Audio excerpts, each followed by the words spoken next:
Hey everybody, Kent Marts here from Explore Scientific. Paul was messing with the cameras. We're using an automated launch system. Wasn't sure when it came on, but it's on now. Welcome to Wednesday's First Light Chronicles. Thanks for joining us here on our social media blast. That's a warm-up to our Amazon Live presentation. I'm going to be giving you some discussions, ideas, information about a number of our products today on the social media broadcast and on the show. We're going to be talking about first our eyepieces, and then specifically we have in front of me the 52-degree series eyepieces. We have, what it does is it describes how wide of a view the eyepiece gets. So we go from 52 to 62 to 68 to 82 to 92 to 100 and to 120 degrees apparent field of view. What that means is when you hold them up and look through them with both the caps off and look through them, and if you measured the field of view, the angle you're getting, it's going to be 52 degrees. Now, when you put that in the telescope, that changes to the actual field of view. There's some math involved, don't need to get into it, but the wider the field of view of the eyepiece, the wider the actual field of view is in the telescope, which makes it a very immersive experience when you get up to those 82 and 92 degree eyepieces. All of our eyepieces in the waterproof series are obviously waterproof. They are argon perched. They are all edge blackened to show that edge blackening gives higher contrast because there's no light reflecting off of those edges, and so it gives a higher contrast view through the eyepiece. They are exquisitely engineered and designed for years and years and years of use. Take care of your eyepieces because they are an investment. So the Explore Scientific eyepieces, even in the same series, come in different sizes. As you can see right here, comparing this eyepiece to this eyepiece, the 40 degree to the 20 degree, you can see the barrel size right here is significantly larger than this barrel size. That's because this eyepiece is a 2-inch eyepiece, meaning it's 2 inches in diameter, and this eyepiece is a 1¼ inch eyepiece. So you can see they are significantly different in size. What that means is some telescopes won't be able to accept these larger eyepieces, and we're going to talk about a couple of those telescopes today. One of them is right here next to me. This is the First Light Explore Scientific First Light telescope. It comes with an 1¼ inch diagonal, which means you can upgrade to these 1¼ inch eyepieces, but there's no way to upgrade to the 2-inch eyepiece because it won't fit. So these are fantastic entry-level eyepieces. These are our least expensive eyepieces. And I think we have a question. What's your favorite type of nebulas you like to view? My favorite, from Connor Bradley. Hi, Connor. My favorite nebula, I don't really think about it as types of nebulas. Obviously, my favorite nebula, not obviously, but my favorite nebula is the M42, the Orion Nebula, simply because it's probably one of the first nebulas people see. It's big, it's bright, it's easy to find, and you can actually see it with your naked eye, making it a nice target and easy to find. I just love the views of Orion's Nebula M42, especially if you're viewing from darker skies where you can see less light pollution, where you can see much more detail than you can under light polluted skies. You know, I don't do a lot of nebula viewing. I like M objects, galaxies, things like that. But again, the Ring Nebula, Little Dumbbell Nebula, those are also, you know, very nice, attractive things to look at. Always cool to show people a donut in the sky. You know, I'll tell them you're going to be seeing a green donut in the sky, and they will see it and be amazed by it. And photographically, you know, it has a lot of red in it. Obviously, it's not going to, same with M42, not going to have a lot of any red in it that you can see because your eye is not that sensitive to red light, and you just don't see that red color in nebulas. So thanks, Connor, for that question, and thanks for joining us today. We appreciate it very much. So onto a piece of kit to help you take care of your investment eyepieces. This is the Explore Scientific soft-sided eyepiece case, or not soft-sided, eyepiece case. The soft-sided comes from our telescope case that we sell. It has compartments inside of it that you can see right here. These compartments make it really easy to store eyepieces in, and I have not really necessarily set this up to take these eyepieces. I'm just going to shove them in here in places. It has hook and loop that allows you to really customize the fit and just randomly found places. Let's see if I can, how tight those fit. Uh-oh, they fell out. How about that? But you get the point. You can make these really tight so they don't fall out. The very robust hook and loop closure inside here that allows you to get a number of eyepieces. You could probably hold 6 or 7 of the 52-degree eyepieces in here with no problem whatsoever. With the 82-degree series, you can get 3 in here or 4. With the 92-degree series, you can only get a couple in here. The 100-degree series, 3 typically, and sometimes only 2, because they're just such large chunks of metal. Connor says, I've got the 24mm 68-degree and 14-degree. Okay, let me turn this around. In the 68-degree series, he's got the 24mm, and in the 82-degree series, he has the 14mm. I find the 24 is a better eyepiece than the 14. The reason being, the 14 shows field curvature and a bit of false color, even in minute, even in my Newtonian. I had to be careful. It says even in minute. Sounds like I'm saying even in my very small. Even in his Newtonian telescope. Eyepieces are, designed for various things. Some do things better than others. Field curvature, frankly, does not bother me very much, and if at all, frankly. And I just don't see it, and it doesn't, drive me crazy. Some people it bothers immensely. I fully understand that. It's the same reason some people, have to have a food tray and can't have their food touch each other. And that I'm talking specifically about Noah Menard over in the Marketplace Control booth. His corn and mashed potatoes can touch, but no other foods can touch each other. And other people don't care if their potato chips touch each other or not. Like it's corn chips, same thing. He didn't care if his chips touch each other or not. So it's just one of those deals. I like the 14. I use the 14 a lot. The one eyepiece I really like to use, especially on planetary, is the 100-degree 5.5. It just is a fabulous eyepiece that is. Yeah, I've had, the 127 out of the showroom. I used the carbon fiber 127 out of the showroom and had it on Jupiter. Oh, gee whiz, would have been 2019, 2018. Yeah. We had a star party Labor Day down in the Ozark National Forest at a campground down there, and had it, it's dark skies. It was Mortal 3 probably. It was good dark skies, compared to what everybody else has, and just looked fabulous. And was using the Exos 2 GT to run it, and I had the a great polar alignment that night, and kept Saturn in the eyepiece for well over 3 hours with no adjustment at all. The ones I see are much. Whenever I use them, and I try to use, because I'm in the city, I never get that good of a response. Because you've got light pollution. You also have heat rise coming off houses and parking lots and roads and streets.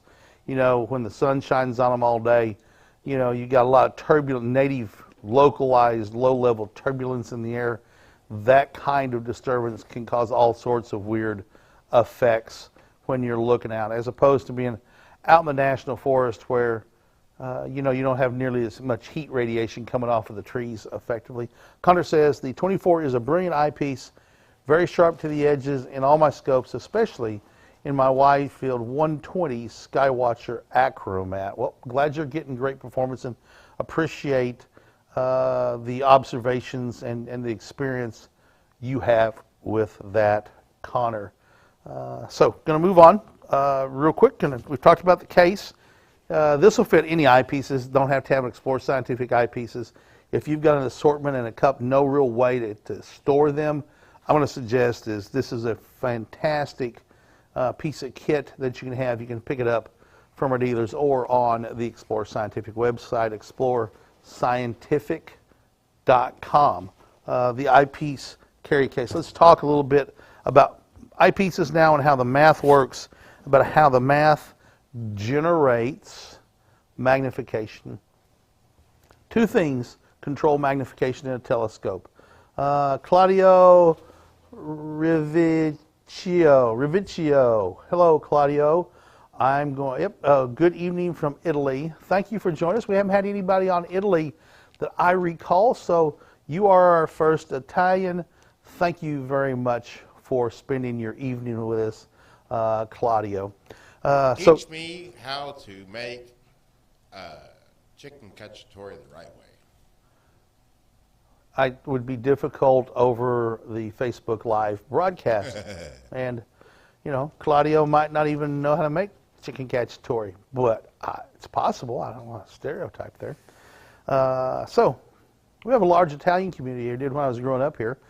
Tiny Town had some great friends that one of them actually have his funeral tomorrow. He died Sunday at age 91. His name was Andy Pinzo, and a great neighbor to grow up with.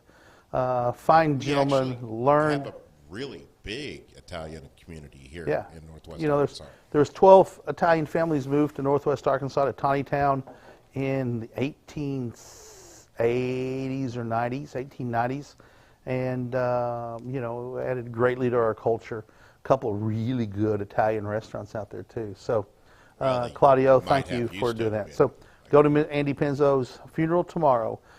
Story about him: he was born in St. Louis. I didn't know that. Grew up here, and didn't really speak much English until he went to kindergarten, and the nuns made him start speaking English.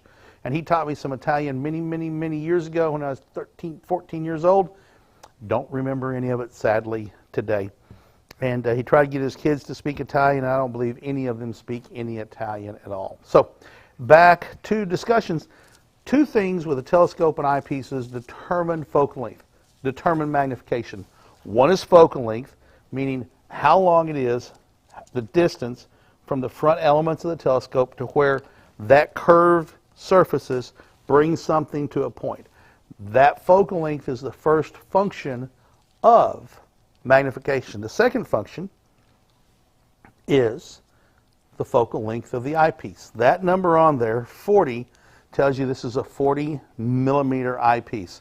So how this is going to work is, we'll say the focal length of a telescope is 1,000 millimeters. We're doing it to make the math easy. So we know 4 will go into 1,000. Let's see how many times. So 4 will go into 100. 40, will go into 100 2.5 times. So that means you carry a 0 to it. It would be 25 power magnification. So this eyepiece on a 1,000 millimeter focal length telescope is going to give a magnification of 25. 20 will go into 105 times. Add the 0. It's going to give you a magnification of 50. So we go from 25 to 50. Now you can see the patterns happening. This 10 millimeter right here is going to double it again to 100 power. And this is a 4.5, just to make the math easy. We're going to assume it's a 5 millimeter because, the fractions add a little bit, but not much. So it goes from 25, 50, 100 would give you a magnification of 200 power. Real simple. Focal length divided by the focal length of the eyepiece gives you the magnification on a telescope. Real simple. So this is a 640 millimeter telescope. I can't really do that math in my head, but you get the point. So it'd be since we can't put a 25 on here, or a 40, let's just say we're using the 20 on this telescope. 20 will go into 105 times, so that would be 30 power to 600. It's going to be 31 power and some change, right? Which means that this is going to be 62 power or 63 power, and this is going to give us 124, 25 power magnification on this specific telescope. So let's talk about this telescope. This telescope is a First Light series telescope from Explore Scientific. Comes on a Twilight nano mount, very simple mount to use. Left, right, up and down, nothing to it, dead simple to use. Everybody can understand it. It's just a simple azimuth, move it left, altitude, move it up and down, alt-az, as you will see it abbreviated a lot of times. So very simple to use. You don't have to polar align it. You don't have to do anything. You don't even have to level it, although having it level certainly makes the task a little bit easier. This telescope comes with the telescope, the clamp to hook it to the tripod, a smartphone adapter, a diagonal, which is this thing right here. And the diagonal lets you look down into the telescope rather than having to get down here and look through the telescope. Right? So it has a mirror that comes out at 90 degrees, and it comes with a 25 millimeter super Plossl eyepiece right here. 25 millimeter super Plossl goes in here and tightens down. Now, to focus, you simply turn the focus knob and focus your eyepiece. And as you can see, we can put in, let's say, the 10 power eyepiece from the 52 degree series, and it goes in. Now, it comes with a 25 millimeter Plossl, which is a good starter, solid starter eyepiece, but you're going to want to, the first thing I suggest people upgrade is the eyepieces, because eyepieces give you a better better experience. These are both 52 degree series. This is a 52 degree eyepiece, and this one's a 52 degree eyepieces. But the element construction inside offers better overall viewing for you when you put your eye up to the eyepiece and start looking at stuff. So if you're going to upgrade, you just need to make sure that you're buying 1.25 inch eyepieces, not 2 inch eyepieces, because 2 inch eyepieces, there's no way to hook this eyepiece up to this telescope. So a 2 inch eyepiece. Let's see, it also comes with a red dot finder. That red dot finder is hidden right over here on this side of the telescope. I don't think we can, nope, not going to show up if we move it. That's okay. So I'll turn it this way. I think you'll be able to see it right there. The red dot finder is right here. It doesn't project a laser up into the sky. What it does is it just makes a red dot that appears to float inside there. And what you do is you have to align that red dot up to what's in the center of the eyepiece. Now, doing this in the broad daylight is difficult because sunlight is going to make that red dot hard to impossible to see. So wait until the evening, sun starts going down. Find a radio tower that's miles away, or the top of a church steeple, or a tree that's unique, right? Something that's a long ways off that's easy to find, that you're going to follow the horizon and find it, right? Miles is better than yards, and yards is better than feet. If you're doing it feet away, it's not going to work. If you're doing it, half a mile away, you're going to get a good starting red dot alignment, but you're going to have to fine-tune it a little bit in the evening. Have a message from Travis Higgerson. I use my 10 millimeter on my 16 Meade light bridge. It's an amazing eyepiece. Travis, which series is that? When you say the 10, we've got a number of different 10s, so curious if it's what's 52 or what degree series of eyepiece it is. Give us a shout back so we can pass that along, and thank you for that. Have a friend with a 16-inch light bridge. It is a beautiful telescope. He uses it a lot for outreach. People love seeing a big old honking Newtonian telescope on the sidewalk. So back to the red dot. So you get, we'll say, the top of a unique tree that you can find in the center of the eyepiece. You're going to turn the red dot finder on, and move the 2 adjustment screws, which are easy to determine, and move that red dot left, right, up, and down until you get it on top of this unique tree or a dead branch or whatever. You're going to make sure that you're looking in the eyepiece and it's still centered up. If you've moved the telescope, simply move the telescope back toward its center and get that red dot lined up. Now it's close, right? If you're doing something that's a quarter of a mile or 300 yards away or whatever, it's better than nothing, but you may have a little bit of trouble finding the first object at night. My advice to you is try something like the moon so you know you're on the correct object when you do this. And so you're going to get it lined up and center up the moon in the eyepiece and then fine-tune the red dot finder, and off you go. Also can work on the planets, which are morning objects, and we've seen a lot of discussion about the parade of planets in the morning. The moon was lined up in a specific spot. Those planets are still up in the morning. The moon may not be with them anymore, but the planets are still in a beautiful row in the morning. As the summer progresses, those will become evening targets as well, and much more well-placed for a lot more people to observe. It's a lot easier to observe in the evening than it is to get up in the morning and observe and have to fight the sun. Travis says the ones we have in front of me, the 52 degrees. Travis, thank you for that update on that information. Paul, what time is it over there? 1:57. We're going to roll right into Amazon. Okay, so are we gonna go down for go on standby for a couple of seconds?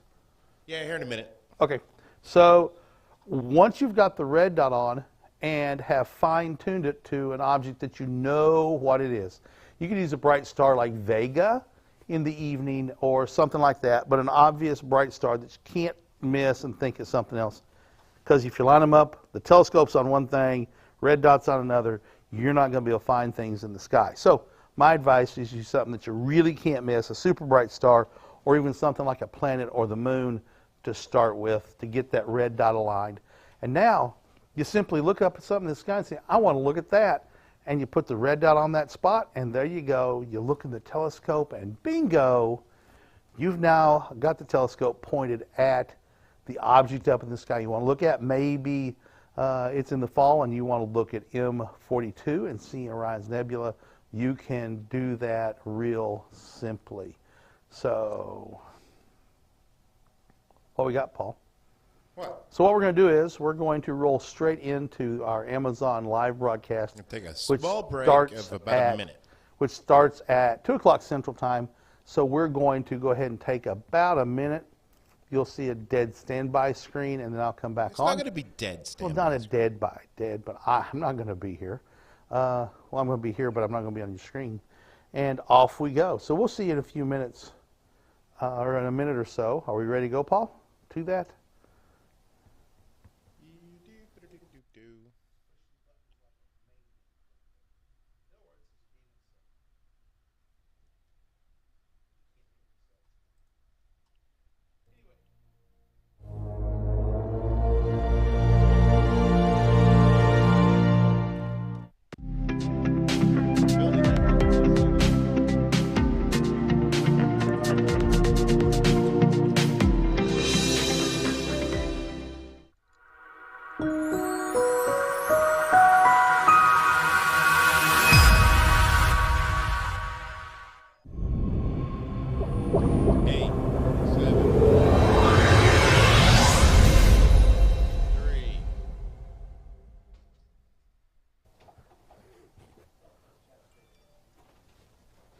You're on.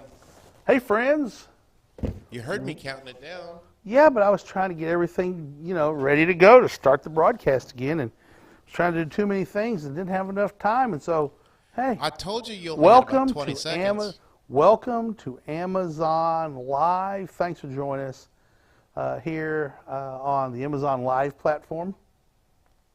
So we're going to have a little discussion today, starting off with eyepieces. Thank you, Noah. Let's talk Matt Kaz. I don't have any Matt Kaz telescopes here, so we'll have to do it another time unless you want to go get one. I'm sorry. There was usually always one in here, but not today. Yeah, I know. There's not one in here today. I'm not sure why not. It has disappeared. It probably went back in the studio in the store where it belongs.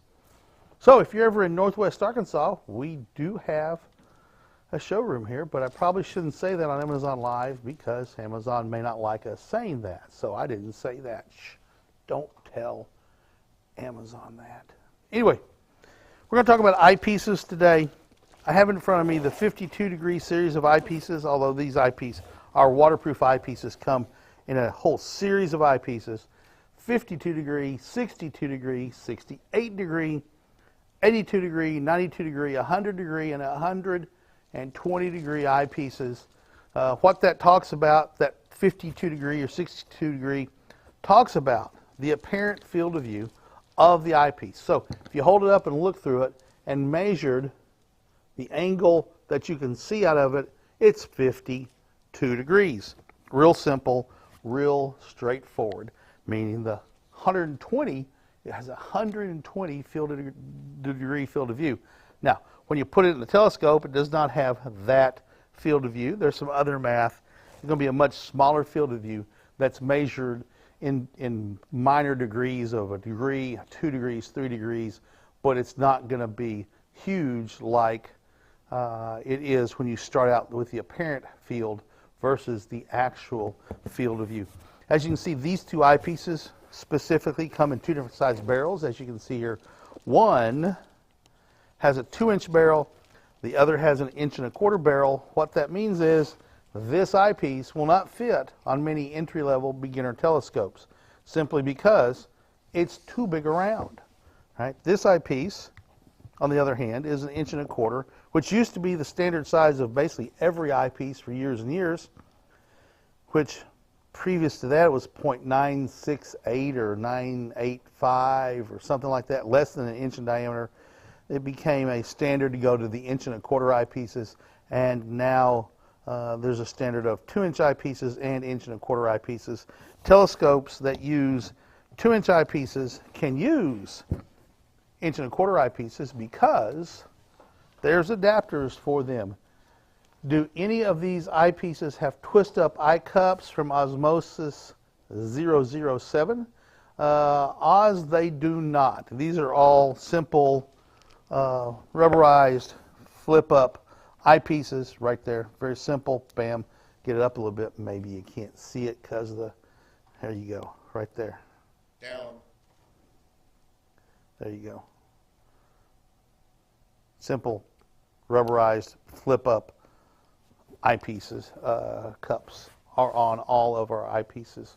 So these are all waterproof series we're talking about. They're argon purged. There's a little port that has a little AR sticker on it right there. So they replace all the air inside of a tank filled with argon. That forces all the air out. Argon is a dry inert gas, which means there's no moisture inside of this eyepiece once the purge is done. And they put the plug in and they close all the O-ring seals and tighten everything down. And if you want to ruin your eyepiece and get rid of the purge, it's real simple to do. You just unscrew the barrel. That gets rid of the purge, and now you've got a non-waterproof eyepiece that's going to fog up. I don't know why you'd want to do that, but people sometimes do that, and then they wonder why they lost their purge. Well, there you go. Don't take your eyepieces apart to find out what's inside of them, because then you're going to ruin your eyepiece. So, eyepieces are an investment. I strongly suggest that you protect that investment either with the beautiful boxes they come in, and I've got a couple back here I can show you. This is one of the boxes they come in, and some of the newer eyepieces come in this white version. This is, both are designed by Will Tyrion, the renowned Dutch astrocartographer. He makes maps. I dropped my AA battery. He makes maps of the sky, and we use his licensed design to create these beautiful boxes. But they do take up a lot of space, and so if you're hauling a pretty good amount of kit, you might want to consolidate a little bit. I'm going to suggest you get the Explore Scientific Eyepiece case. It has nice padding, has really robust hook and loop inside here. As you can see, I mean, really is robust hook and loop. You can fit quite a number of eyepieces in here. The 52 degree, I think you can get 6 or 7 in here, depending on the size of the eyepiece. With the 82 degree series, you can get 3 or 4. With the 100 degree series, generally it's 2 or 3. But these are pretty darn affordable and a great insurance policy, great protection for your eyepieces that are an investment. Whether you're spending the money for the 52 degree series eyepiece, which is our beginner entry-level series of eyepieces, they have the same engineering, the same design as all of our eyepieces. We have just engineered them to be a little bit less expensive in a good way to get into better eyepieces and experience better eyepieces than the Plössl eyepieces that come on a lot of the package telescopes you buy. Eyepieces are often one of the first things I suggest you upgrade. Better eyepieces make a telescope better, and that launches you in the career of down the road of building your kit for better experience with what you have. The Explore Scientific Eyepiece case, excuse me, fantastic device to keep your investment safe, and a nice compact travel kit to make them easy to pack away. I should have gone and got, yes sir. Gone and got what? Gone and got that cut apart eyepiece we have on Scott's desk. Well, go get it. Nah. Run the video of Mike washing the eyepieces. You got that? Can you get to that really easy? Not real quick, but I can explain how to use a Terion. Well, we haven't talked about the planisphere yet. You should know where my mind's going before my mind goes there. Oh yes, that's okay. We don't have to show that cutaway eyepiece. But the glass is edge blackened, which cuts down on reflections and makes the contrast in the eyepiece so much better. So let's talk about how eyepieces interact with the telescope to create magnification.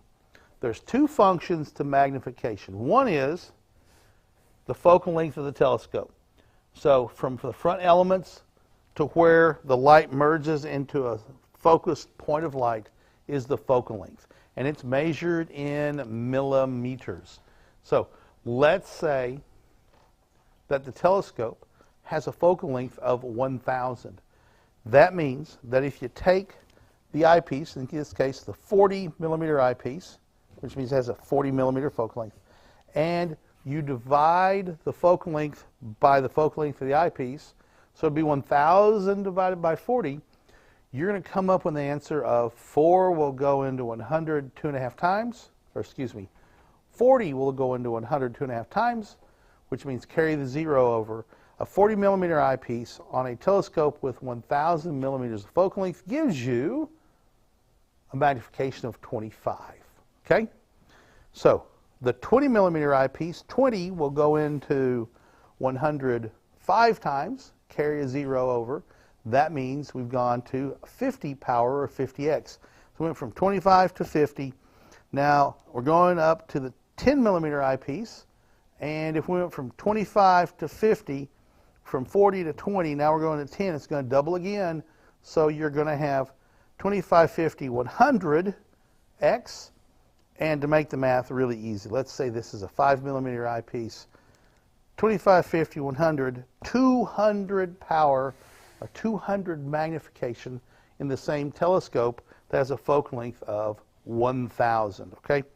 This telescope, the First Light AR 8640, it's an 80 millimeter aperture. It has 640 millimeters of focal length. It only takes 1.25 eyepieces, so let's use the 10, because this is going to make easy math. 640 divided by 10 is going to give you power of, magnification of, 640 divided by 10, 64 power, which means that if we use the 20 millimeter eyepiece, it's going to be 32 power. And if we go down to the 4.5, just to make the math easy, 5 millimeters, this is 64. We double it down. When we go down a full step, we double it, so it's going to be 128 power. Because it's 4.5, it's going to be a wee bit more than that, up in the low 130s. But that's the relationship between magnification and eyepieces and how you determine what's going on and what kind of magnification you're seeing things at. A lot of people say, well, Kent, what's the most magnification the telescope can handle? Well, there's a whole lot of different theories on it and different ways to measure it. I advocate the system of factor of 50. So you take the aperture in inches, in this case we'll say 3 inches, and multiply it by 50. So 3 inches by 50, 150 magnification is the theoretical maximum magnification. Well, okay, that's a very conservative estimate on my part, because if you've got great steady seeing and very little light pollution, you're going to be able to go to higher magnification than that. And, you know, under clear dark skies with elevation or really steady seeing, you know, the stars aren't twinkling, you might be able to use a magnification factor of X factor of 150, which would be 450 power magnification might be the theoretical maximum of that telescope. So there's multiple things that play into determining the highest magnification I can get to. And I'll tell you this right now, almost all my viewing, unless it's really personal, if I'm doing outreach, it's never high magnification, because people who have never looked at a telescope before have trouble finding what they're looking at. Their expectations are to see something really big and really sharp and really crisp, thanks to the ability of astrophotographers to take color images and through some manipulation and some processes take really sharp images that are really crisp and amazing. And you don't get that when you look in a telescope. Even though those pictures were taken through a telescope, you don't get that images like that. Why? Because the human eye doesn't see color real well. And other than Jupiter and Saturn, where you can see, especially on Jupiter, where you can see the bands, see the great red spot, there's not a lot of color out there. So things, in my mind, like the Ring Nebula, looks greenish almost, like a gray-green. The Orion Nebula looks like a gray-green. It doesn't. I do not see any of those bright reds and colors that you see in these really highly processed and very long images. The beautiful part of camera is you can take long exposures of a minute or 2 minutes or 3 minutes. Your eyes run in about 1/30th of a second, so 1/50th of a second, so you can't build up data for 2 minutes. Like if you stared at something for 2 minutes, you don't build up data, you just keep getting pictures. The cameras build up data. That's where all those beautiful pictures come from, but you don't see it through a telescope. So moving along, let's talk a little bit more about this first light, AR. AR meaning achromat. That means it's a doublet. It has 2 pieces of glass up here in front, generally a crown and a flint, or a flint and a crown. Different kinds of glasses, flint glass and crown glass. Those telescopes, by definition, give you chromatic aberration on bright subjects, like the moon and some really bright stars. Will show what happens is the light goes through the glass and it starts spreading out into the rainbow, and so you're going to see red and blue, right, as it spreads the light into the rainbow. You're going to see the outer edges of that light first. A triplet telescope, which is going to cost a lot more money, has a third piece of glass that gets that light lined up and negates that prism effect. The light is now lined up and all the rays are going together in white light, and they're going to not show that chromatic aberration. Those telescopes are called APOs, or APOs, or apochromats. I say that correctly, apochromats. This is an achromat. It's going to have some chromatic aberration. It's a great telescope for looking at stars and planets and things. The chromatic aberration doesn't bother most people. It's not bad in these telescopes. And so you get some beautiful views. You might have a little purple and red fringing. Doesn't bother me a bit. So has an 80 millimeter aperture, 600 millimeters of focal length. Comes with a red dot finder. Now, I always talk about how to use the red dot finder. It's one thing that our customer service reps have discussions with people. They think they just put the red dot finder on, turn it on, and it's just going to point them to the right spot. Well, you have to align that red dot, the red dot, with the telescope. So if the telescope's looking right at the camera and the red dot is off here, you're never going to be able to point the red dot at the telescope and have at the object, have the telescope. You've got to get to where they both align at the same point up in the sky. To do that, you've got to, here on Earth, pick something that's a long ways off. Miles is better than yards, and yards is better than feet. If you're doing under about 300 yards, you really shouldn't try to do this. You've got to find something that's farther away. The farther away, the better. Now, you go out in the evening as the sun's starting to go down. Why? Because doing it in the day makes it impossible to see the red dot that shows up on the little lens, piece of glass that the red dot projects on.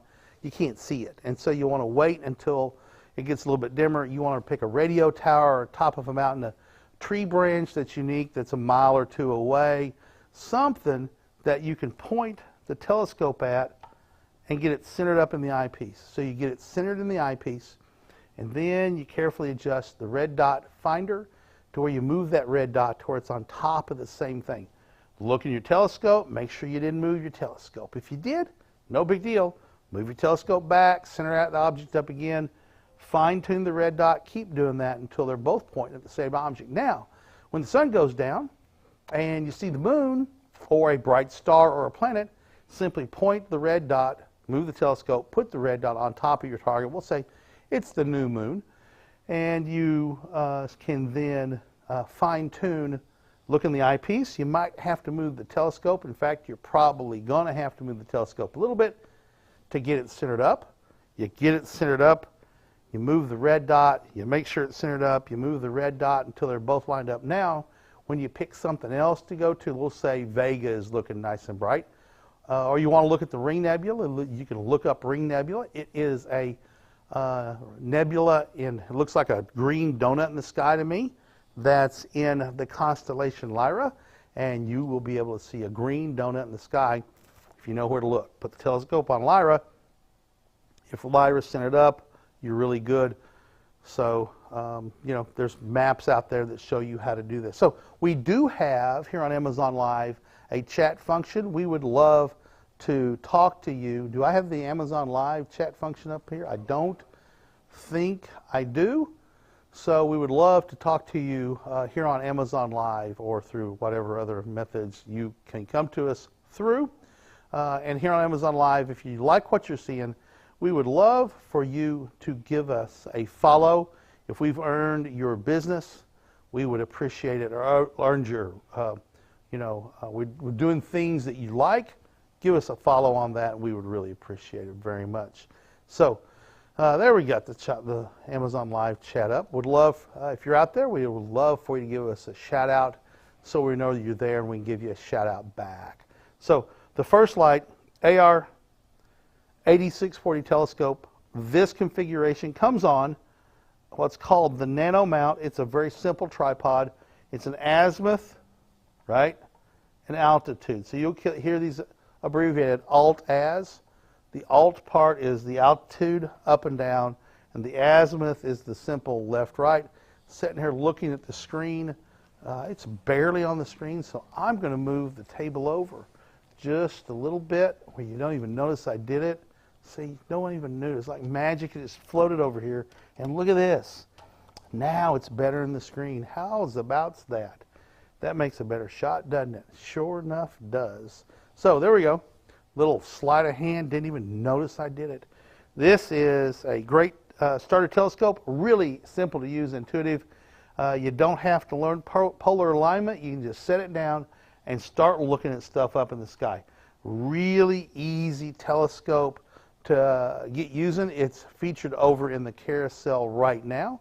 You can buy it today. It's Prime eligible. Be shipped to you. You'll have it in a couple of days, and off you go, starting your astronomy journey into the wonderful beauties up in the heavens. So now I'm going to switch this telescope out. I'm going to step off screen for just a second, but I'll keep chattering away because that's what I do. We're going to move this telescope that's back here in the background up to the front of the stage. This is a different kind of telescope. Yeah, that's staged pretty good right there. This is a Newtonian telescope named after Sir Isaac Newton of gravity fame, the guy that discovered gravity when an apple hit him on the head. So, using the air quotes because, you know, myths and fact, legend and fact sometimes mix and match pretty well. So, let's talk about the mount first because the mount is a more unique part of this kit. This mount is called an equatorial mount. You have to have it lined up, this axis right here. You have to get this axis right here lined up with the north celestial pole, or for our southern hemisphere friends, the south celestial pole. And you do that by knowing how to polar align. And how do you learn how to start polar aligning? Well, you're going to have to learn how to point to true north. And to point to true north, my advice is, you know, eyeballing where Polaris is in the northern hemisphere, or you know, in the southern hemisphere this is harder. We have a video here that's going to show you how to use a compass and a straight edge to polar align and get a really good starting polar alignment. Here, 3, 2, 1, here we go. Roll that beam footage. Hey everybody, Kent Marts here from Explore Scientific. Today I'm going to teach you how to polar align your telescope using a broom.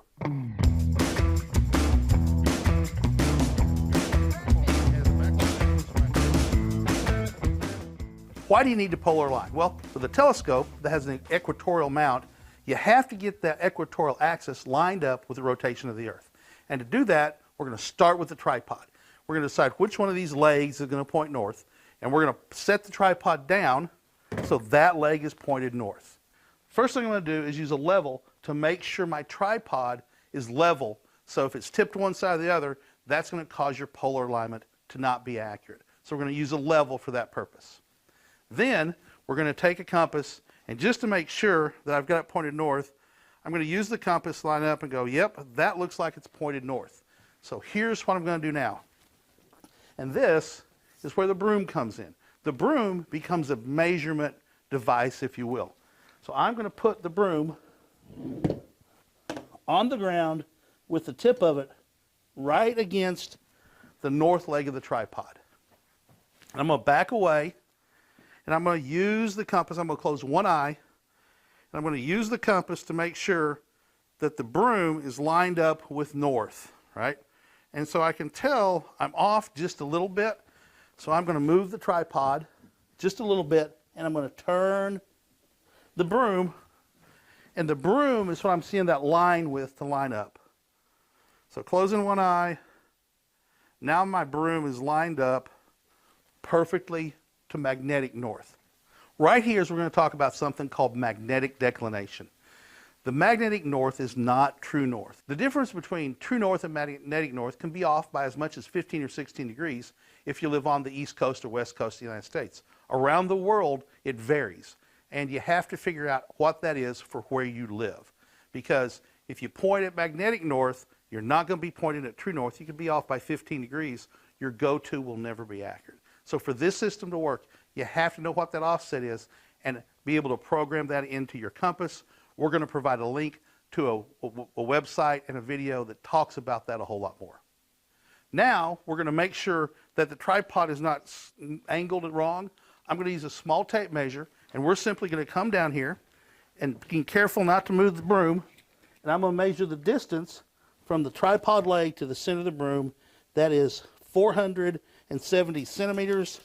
That way, it is 470,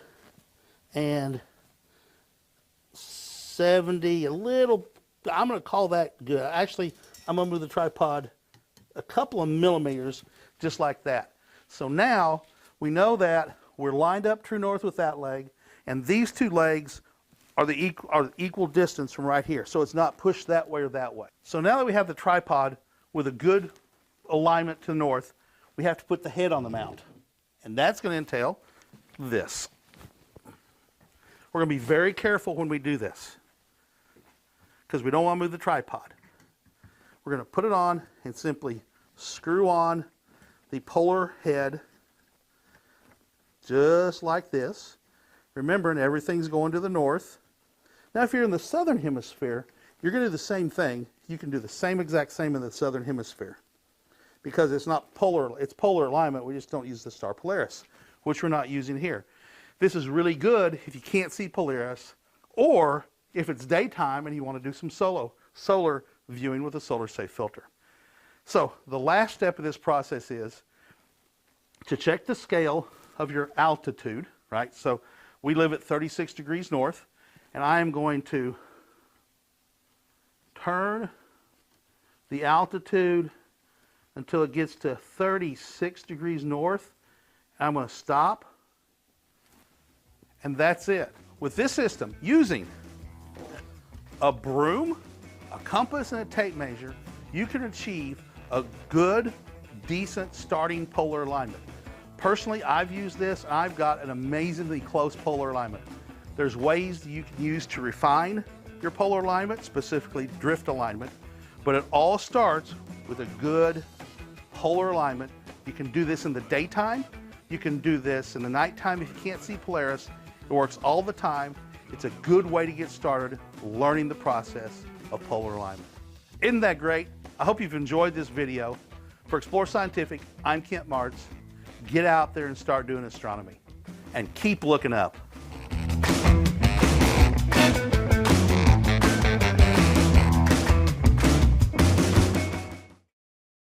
And that right there, folks, is how you can clean up your polar alignment using a broom. Get it? Clean up your polar alignment. Broom. Okay, so anyway. Yeah. So anyway, now that you have an idea of how to do a polar alignment, that will work in both the northern hemisphere or the southern hemisphere. The key thing to take away from that is you have to understand your variation of magnetic declination. And that depends on where you live. Here in the United States, if you live along the Mississippi River is effectively zero difference between polar and between a true north and magnetic north. Here in northwest Arkansas, we're about a degree off. You get out in Northern California and Oregon, you're 15, 16 degrees off. You get up in the Maine, Nova Scotia, same thing. But you're off in a completely different direction. So let's say you're off by 15 degrees east. That means if you use your compass to point your Equatorial Mount north, you're going to be off by 15 degrees. And guess what? Nothing's going to work really well because it's just not pointing in the right spot. So this mount has slow motion controls. You can see them right here. This one turns this axis, which is known as the declination axis, sort of up and down. And the other axis is the right ascension axis. This is the axis that mimics the rotation of the Earth. What are you laughing about, Paul? I'm lost. I don't know what you're laughing about, Paul. Oh, well, my iPad's over here, but it's not for the store. So this slow motion control knob turns the rotation axis of the right ascension. We have a question here from Osmosis 007. I find keeping both eyes open when using a red dot helps a ton. I've had people use mine, and it's like they're looking down a rifle sight.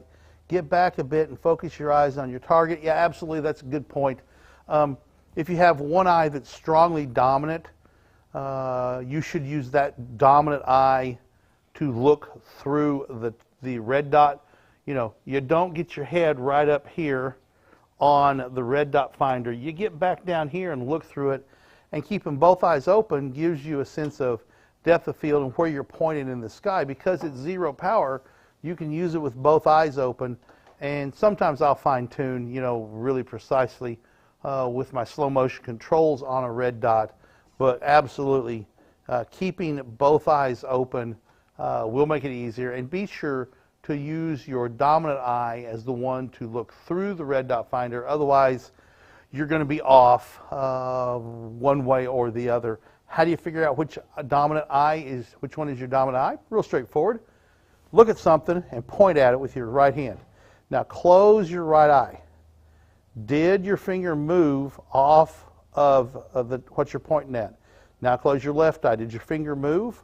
If your finger moved, that means you're left eye dominant. I can tell you right now, I'm left eye dominant. So I'm going to point at the center of the telescope camera lens. Now you people out there can tell I'm not pointing right at the center of the camera. I'm pointing off to the left. But when I look through my left eye, tip of finger, camera lens. When I look through my right eye, I see hand, camera lens, right? And my arm is pointed off that way.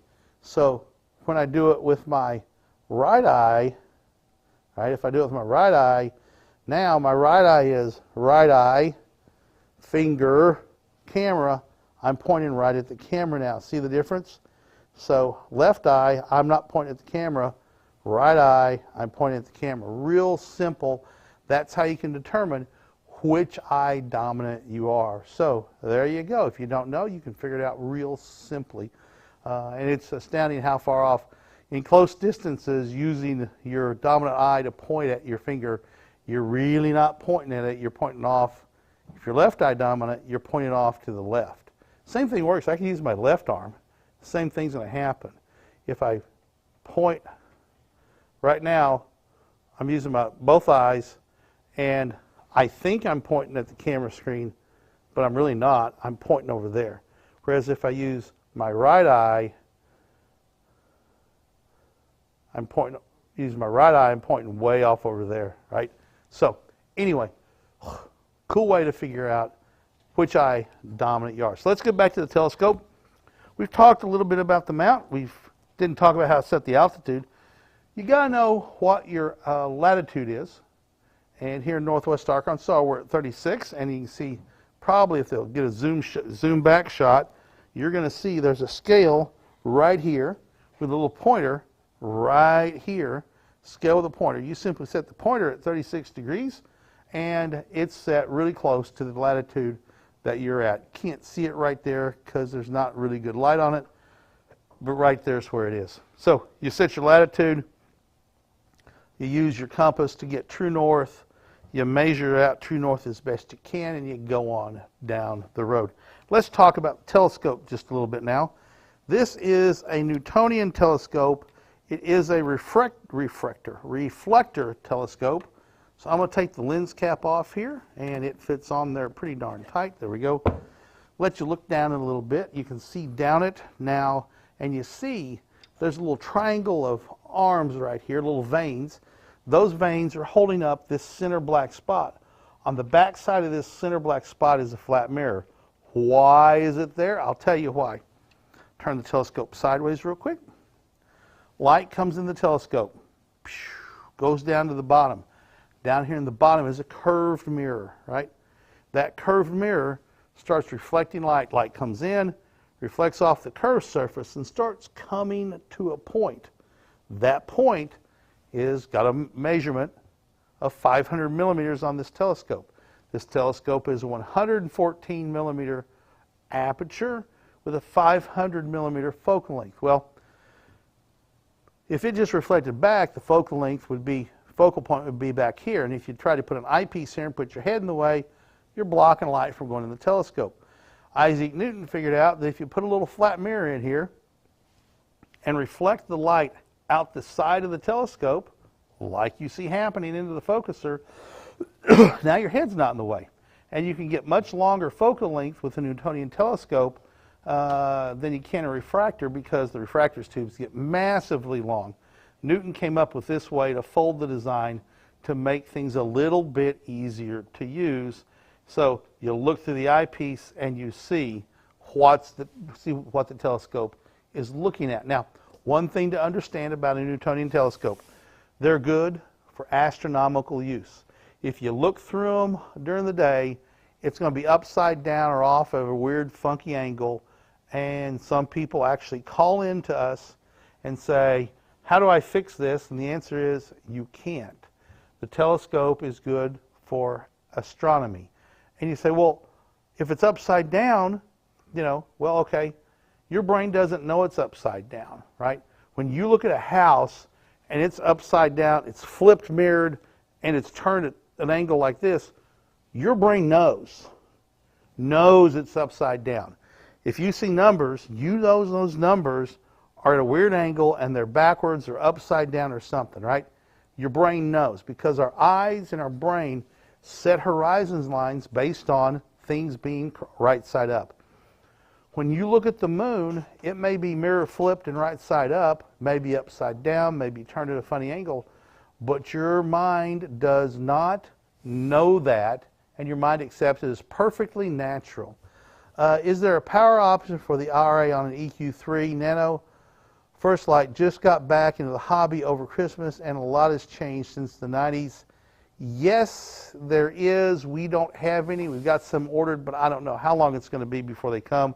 There is a way to put what's called a clock drive on it, and what it does is it hooks on to a gear over here and can replace the slow motion control and just turn it at the correct speed. So as things move across the sky, it just turns it so the telescope keeps tracking at the same speed the Earth is rotating, except it goes in the opposite direction.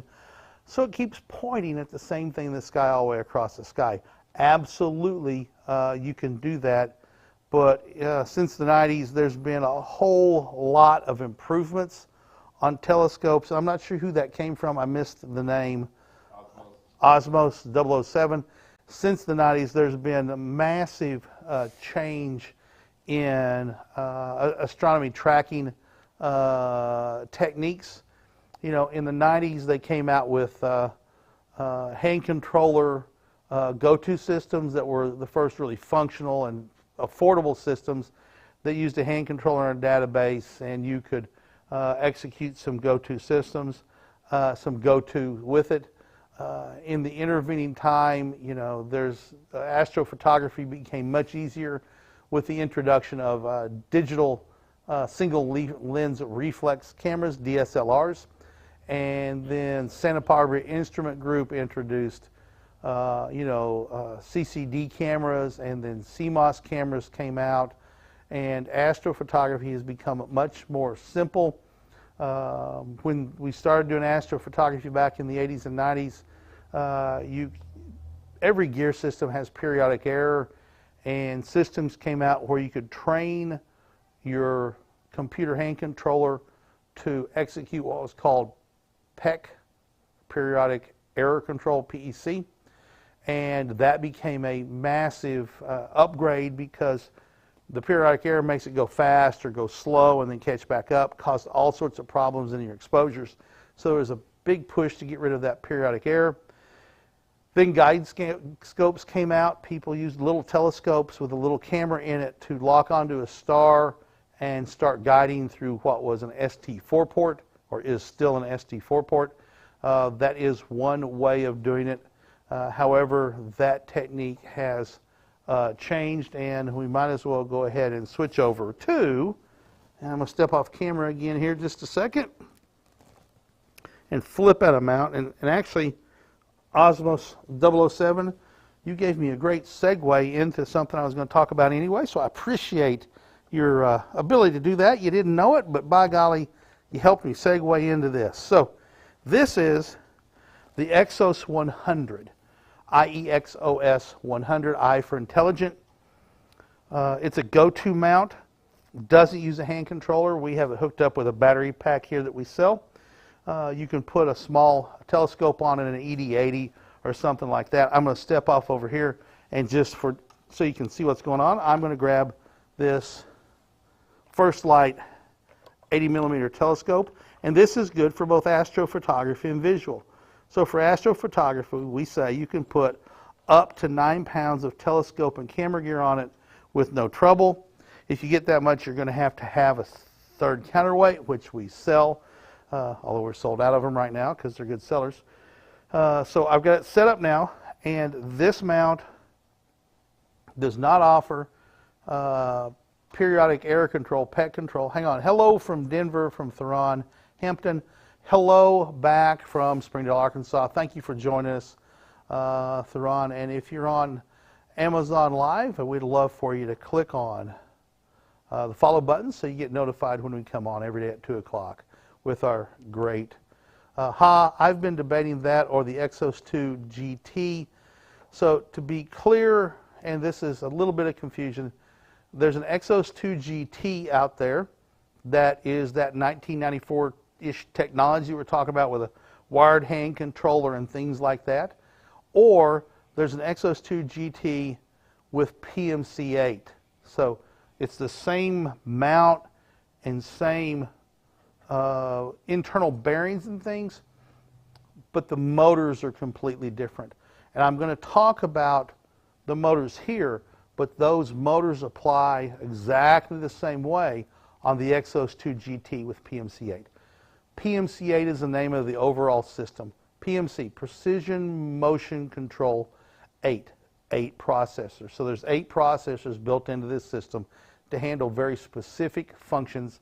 Those 8 processors make it extremely fast processing, separating the tasks, so the CPU doesn't have to prioritize one task over the other. It just runs, right? And so there's no CPU in here. The processes run themselves. So inside on the Exos 100, built into the chassis, or a silver box that comes with the Exos 2 GT with PMC8, the ones we were just talking about, the motor housings on the Exos 2, the First Light Exos 2 GT that does not have the PMC8, those are servo motors. And all the older systems use just DC servo motors. When you apply power to them, they just run. At whatever speed they're set to run, that's what they run. And then gear reductions make the speed and math work to match the sky, right? Okay, so when those things are on, they just run. And there's no, the count steps are, there's a little wheel about that big around, maybe the size of a silver dollar in the United States. It has, I believe, 256 slits in it. And there's a little diode and a little light sensor. And that light sensor counts those flashes, right? And that's how it knows how many step counts to turn, how many flashes it sees to go to the correct spot in the sky. So we've upgraded to digital stepper motors with a belt drive system. So the motor turns a pulley, turns a belt. The belt turns the worm gears that make the deck and RA turn. Those micro stepper motors have a processor on them, right? And we can set the torque limit.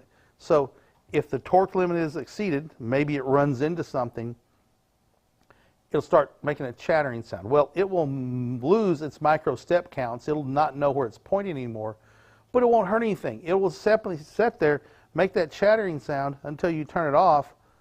It's not going to hurt anything because there's no damage happening.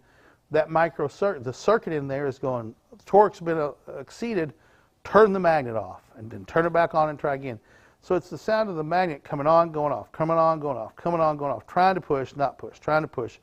And so it doesn't damage anything, it just loses its motor step counts. You just run it back to zero. If it was a bad weight imbalance, simply balance the telescope better, go back to the starting home position, counterweight shaft straight down, telescope pointed due north or due south. That is critical. If your telescope's pointing off to the right 3 degrees, then your go-tos are going to be off by 3 degrees no matter where you go. So that's something to consider as well. So with the micro stepper motors, you've got really precise controls. And if you start out with a good polar alignment, with your altitude set correctly, and you're pointed at true north, you can see Polaris in your eyepiece in the northern hemisphere. In the southern hemisphere, you're at a loss because there is no pole star, and so you basically have to do what's called drift alignment to ensure you have a good alignment. But again, the compass system I just showed you works effectively in the northern hemisphere and the southern hemisphere. A month and a half ago now, we were down in Fort Worth, Texas. Tyler Bowman and I used a compass, and not even a straight edge, a compass, and I just stood back about 15 feet away, used one eye, got the compass and said, turn it counterclockwise a little bit, oh, back, a little bit. And then Tyler turned it on, and I went and did something, came back, and I said, how close was it? He said, dead on. And he went to execute it to go to the sun, went to the sun. We had a solar safe filter on the telescope, and it tracked the sun for more than 5 hours with no adjustment by us. Very strong, robust system. Now, remember we talked about a hand controller? Well, it doesn't have a hand controller anymore. Currently, you control it with, on its basic entry level, and for visual, use a tablet with a screen of at least 7 inches. In this case, we're using an iPad, but you can use an Android tablet as well, or a Windows tablet, a Windows desktop, or a Windows laptop running Explore Stars, which you can download from your app store, right? So I'm going to show you how to do this real quick. Going to turn the battery on. We haven't charged it up. We'll see what kind of battery power it has. My tablet's running. I'm going to enter the super secret password 000000, however many, 3. And I'm going to go to my Wi-Fi, and it's going to pop up PMC8 6358. So this is the 6358 serial number issued for an Exos 100. And I'm now connected. I'm going to double tap my iPad to make sure. I'm going to double tap my iPad. It's trying to update. Dadgumbit. I'm going to double tap my iPad button to make sure Explore Stars is not running in the background. It's not. There's Explore Stars running right there. Now I'm going to simply grab the virtual joystick. And there you see it's moving. You might be able to hear it, don't know. And it's moving. So, menu, catalog, solar, sun, slew 2. Now I've turned auto slew off. If I tap slew 2 and go, I've got it turned off. Go to, there we go. Off we go into the wild blue solar yonder. The telescope's going to rotate, and if we were pointed due north, it would point at the sun. It's not going to point at the sun because we're not pointed due north. Due north here is directly behind me, and I can see we're getting ready to have a strike with the eyepiece, so I'm just going to rotate the eyepiece so we don't have a strike. And there we go. If I have a good polar alignment, we've got the sun just like that. Remember I talked about periodic error control a little bit? We don't have periodic error control, which ties some people up into knots for no end, because how do you handle periodic error control?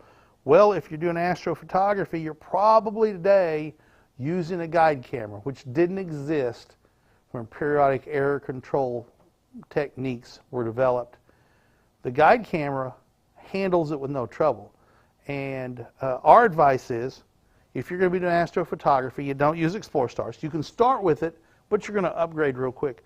You can hook up to the mount with a serial cable and control the mount with a computer. So you got a Windows 10 computer, Windows 11 running ASCOM or Alpaca or something else, and use your favorite planetarium program, and you can control the mount. Likewise, if you replace the finder, red dot finder, with a guide camera and guide scope, you run the guide scope information into the computer, which gives you great control over it.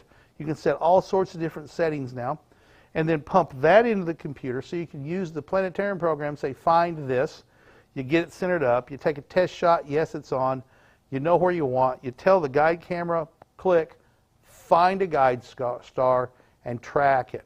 And what it does is it finds a bright star that's on a specific pixel.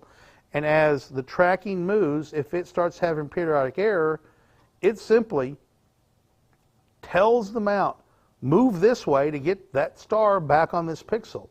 And it continuously feedbacks to keep that star on that pixel. And so you can get some very long guiding, you know, multiple minutes. Some people are doing 5 and 10 minute guides with single exposures because they've got dark skies or using narrowband filters to do it. And they are able to get long exposures, and the periodic error that's in here doesn't matter. Does it have periodic error? Absolutely. Every gear system does. Are there things in here? You'll see some videos out there potentially where somebody put a toothpick or a piece of aluminum foil on the pulley and they can see the pulley doing, you know, not just turning smoothly. Okay, it's there. We say it's there. We say, have you noticed it in your astronomy pictures? And they'll say, well, I can see it because, you know, the pulley's not turning smoothly. Does it show up in your pictures? And the answer is always no. We've looked at the guide logs and we can prove that it has no effect because the amount of error it introduces is less than the scene the sky gives you, right? And when you get to a point where there is a big periodic error, if you're using a guide camera, it just guides right through it. Not a problem. A very strong, robust system. That was a long answer, I think, to Osmosis 007's question, but I hope I've answered it, okay? So it's going to sit here and follow the sun or stay in this spot, and it will track it all the way across the sky. Really robust, really simple to use. Tons of people have these and use them with no problems. Like any other system, there's always going to be somebody out there who has trouble with it, they struggle with it, they don't understand it, or they try and bring knowledge of other systems and force this system to match that system. So let's talk about taking pictures of the sun just here real quick. We have an annular eclipse coming up in the United States in October of 2023. So that's going to be July, August, a year and 4 months away, so 16 months away. We also have a total solar eclipse coming up in April of 2024.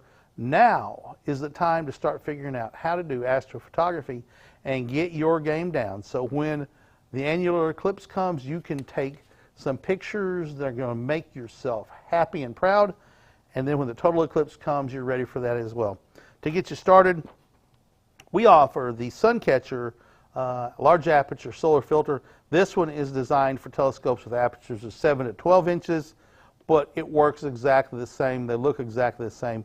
Here on Amazon, over in the carousel, you can click on one and pick out the one that's going to fit your telescope. If you don't know what size you need, contact us. Osmosis 007 says, you did, thanks, glad to help. That's what I love about these shows is I can reach out and touch one person, and since we run these all the time, your question helps a whole lot of other people who watch these shows. I think it's a fantastic way to interact with our customers. So you've got the solar catcher here. It comes in this cardboard frame already put together, and inside you're going to have 4 pieces of double-sided tape.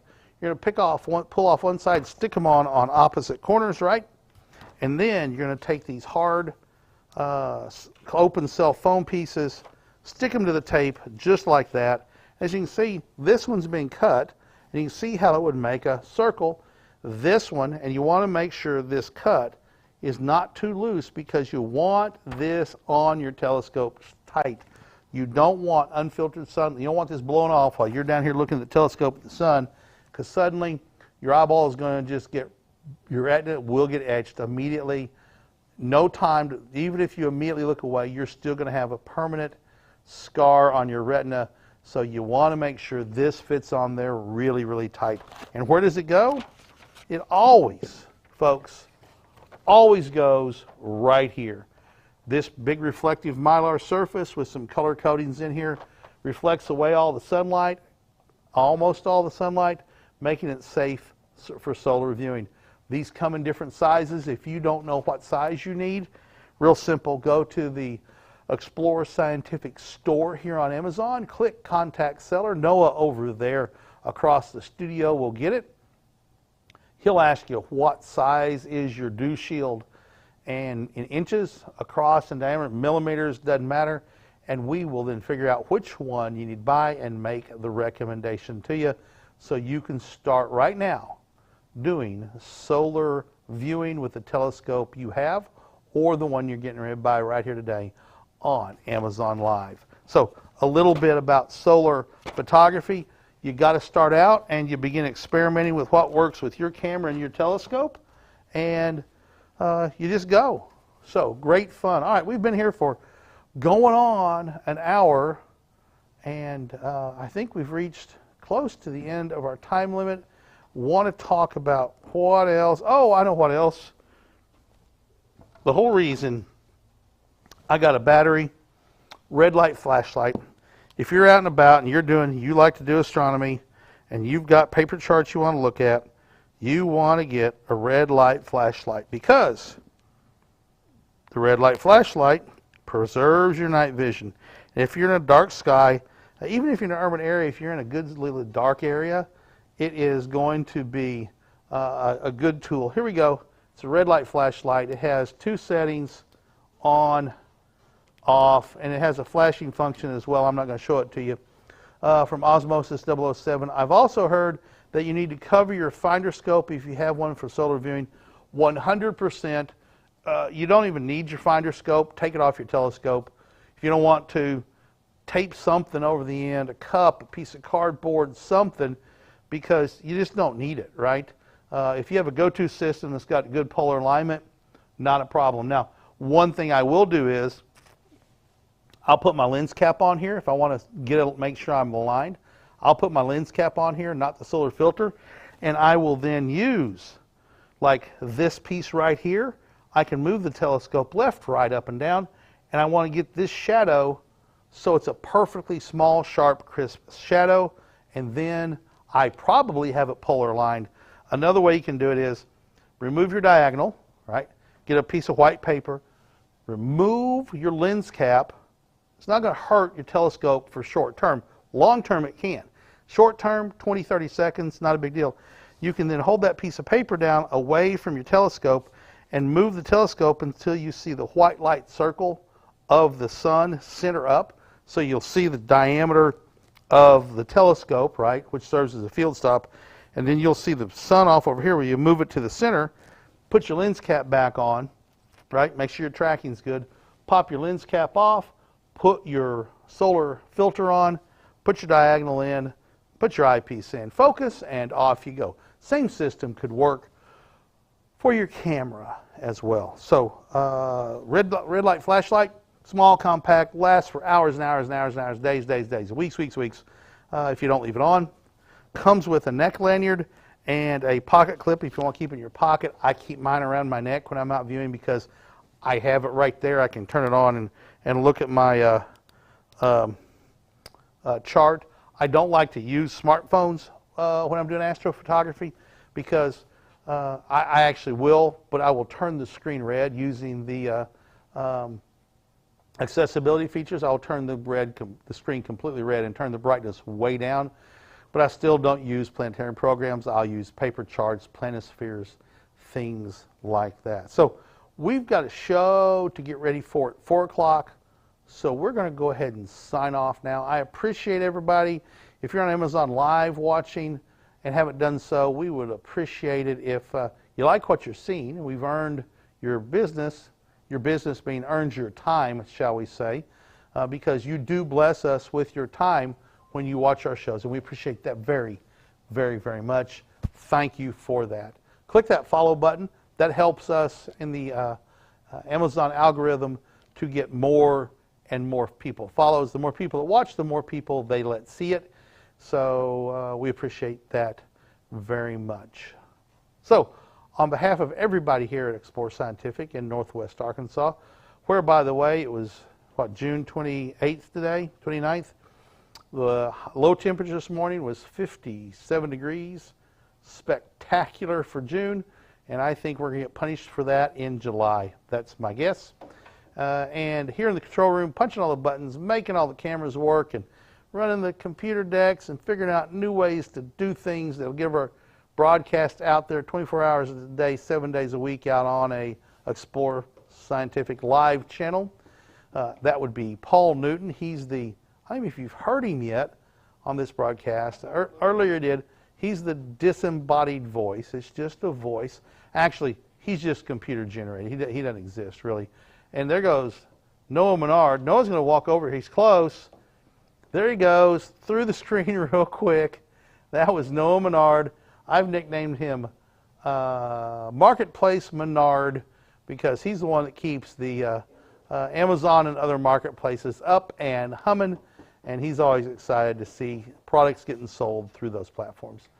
I'm Kent Marts. It's Wednesday tomorrow. I'll be signing on at some other streams at 1:30 and the Amazon Live at 2 o'clock for On the Wing. We're going to be talking about birds, show you some bird pictures, talk about those bird pictures, and talk about how you can start up the hobby that goes really, really well with astrophotography or astronomy, and that is bird watching, a hobby that I've gotten back into after many, many years. I am going to wave off. See everybody. Talk to you tomorrow. Bye-bye.